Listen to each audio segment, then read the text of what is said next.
ഉണ്ണീസ് വിജയപാത അവതരിപ്പിക്കുന്ന പരിസ്ഥിതി ദിന ക്വിസ്. എല്ലാ കൂട്ടുകാർക്കും സ്വാഗതം.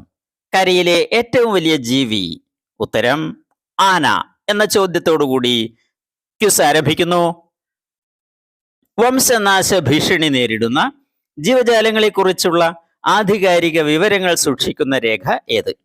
വംശനാശ ഭീഷണി നേരിടുന്ന ജീവജാലങ്ങളെക്കുറിച്ചുള്ള ആധികാരിക വിവരങ്ങൾ സൂക്ഷിക്കുന്ന രേഖ ഏത്? Red data book. Red data book.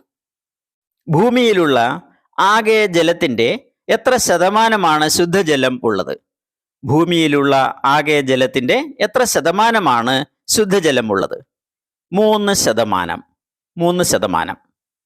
ലോകത്തെ ഏറ്റവും കുറച്ച് മഴ കിട്ടുന്നത് ഏത് വൻകരയിലാണ്? ലോകത്ത് ഏറ്റവും കുറച്ച് മഴ കിട്ടുന്നത് ഏത് വൻകരയിലാണ്? അന്റാർട്ടിക്ക. അന്റാർട്ടിക്ക വൻകരയിൽ. ലോകത്തിലെ സമുദ്രങ്ങളിൽ ഒരു രാജ്യത്തിന്റെ പേരിൽ അറിയപ്പെടുന്ന സമുദ്രമേത്?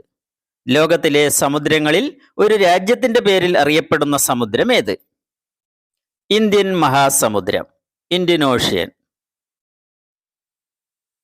3 ഭാഗവും സമുദ്രത്താൽ ചുറ്റപ്പെട്ട കരഭാഗത്തിന്റെ പേരെന്ത്? 3 ഭാഗവും സമുദ്രത്താൽ ചുറ്റപ്പെട്ട കരഭാഗത്തിന്റെ പേരെന്ത്? ഉപദ്വീപ്, പെനിൻസുല. ഇന്ത്യയിലെ ഏറ്റവും നീളം കൂടിയ ബീച്ച് ഏതാണ്? ഇന്ത്യയിലെ ഏറ്റവും നീളം കൂടിയ ബീച്ച്, കടൽ തീരം ഏതാണ്? മറീന ബീച്ച്, ചെന്നൈ. ചെന്നൈയിലുള്ള മറീന ബീച്ച്. ഏറ്റവും ഫലപുഷ്ടിയുള്ള മണ്ണിനം? ഏറ്റവും ഫലപുഷ്ടിയുള്ള മണ്ണിനം എക്കൽ മണ്ണ്, അലൂവിയൽ സോയിൽ. ഏത് മരത്തിന്റെ തടിയാണ് ക്രിക്കറ്റ് ബാറ്റ് നിർമ്മിക്കാൻ ഉപയോഗിക്കുന്നത്?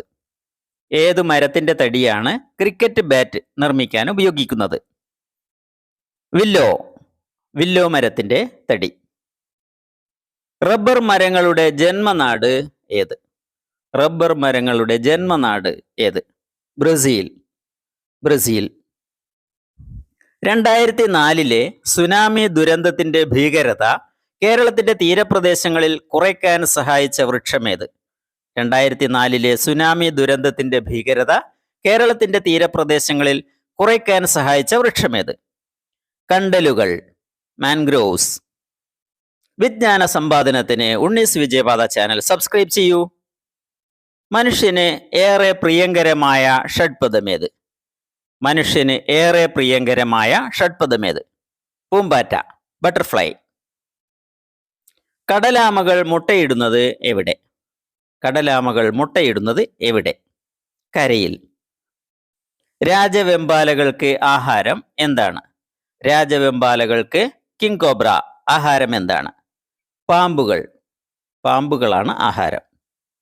കടുവ സംരക്ഷണ പദ്ധതിയായ പ്രോജക്റ്റ് ടൈഗർ ആരംഭിച്ചത് എന്നാണ്? കടുവ സംരക്ഷണ പദ്ധതിയായ പ്രോജക്റ്റ് ടൈഗർ ആരംഭിച്ചത് എന്നാണ്? ഏപ്രിൽ 1, 1973.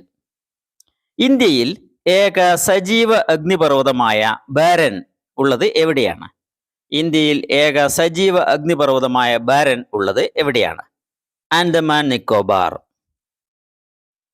ഇന്ത്യയിലെ ആദ്യത്തെ ബട്ടർഫ്ലൈ സഫാരി പാർക്ക് കേരളത്തിൽ എവിടെയാണ്? ഇന്ത്യയിലെ ആദ്യത്തെ ബട്ടർഫ്ലൈ സഫാരി പാർക്ക് കേരളത്തിൽ എവിടെയാണ്? തെന്മല. തെന്മലയിൽ. ഏത് വർഷമാണ് പശ്ചിമഘട്ടത്തെ ലോക പൈതൃക കേന്ദ്രമായി യുനെസ്കോ തിരഞ്ഞെടുത്തത്? ഏത് വർഷമാണ് പശ്ചിമഘട്ടത്തെ ലോക പൈതൃക കേന്ദ്രമായി, വേൾഡ് ഹെറിറ്റേജ് സൈറ്റായി യുനെസ്കോ തിരഞ്ഞെടുത്തത്? 2012. ഇന്ത്യയിൽ ആദ്യമായി ഭൗമസൂചിക പദവി GI ടാഗ് ലഭിച്ച മരമേത്? ഇന്ത്യയിൽ ആദ്യമായി ഭൗമസൂചിക പദവി ലഭിച്ച മരമേത്? നിലമ്പൂർ തേക്ക്. നിലമ്പൂർ തേക്ക്. ഇന്ത്യയിൽ മൺസൂണിന്റെ കവാടം എന്നറിയപ്പെടുന്ന സംസ്ഥാനം? ഇന്ത്യയിൽ മൺസൂണിന്റെ കവാടം എന്നറിയപ്പെടുന്ന സംസ്ഥാനം?